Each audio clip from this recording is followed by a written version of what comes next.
দেখো ইন্টিগ্রেশন 0 থেকে half log 3 বেশি e to the power x dx by e to the power 2x plus 1।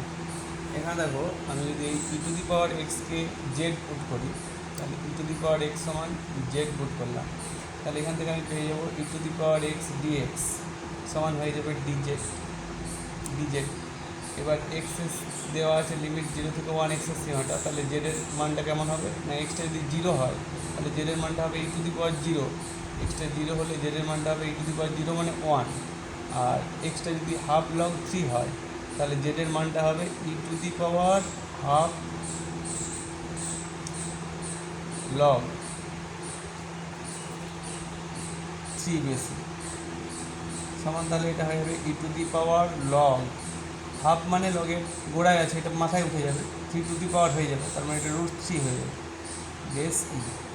এবার দেখো ই to the power log √3 বেশি, এখানে মিলে গেলে তাহলে এটা হয়ে যাবে √3, এটা বেরিয়ে গেল √3। তাহলে জেডের এক্সের মানটা যদি হাফ লগ 3 বেস ই হয় তখন জেডের মানটা বেরোচ্ছে √3। তাহলে ইন্টিগ্রেশনটা কি দাঁড়িয়ে গেল, ইন্টিগ্রেশন এটা হয়ে গেল 1 থেকে √3 e to the power x dx মানে ডিজেড বাই নিচে এটা হয়ে গেল, এটা e to the power x square, তার মানে এটা জেড স্কোয়ার প্লাস 1।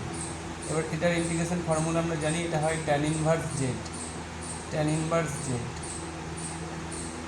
1 টু √3 সমান, তাহলে কত হয়ে যাবে, এটা tan inverse √3 minus tan inverse 1। Tan inverse √3 মানে আমরা জানি এটা π/3 মাইনাস এটা π/4, তাহলে এটা 12, এটা হয়ে গেল 4π মাইনাস 3π ইকুয়াল টু π/12 অ্যান্সার।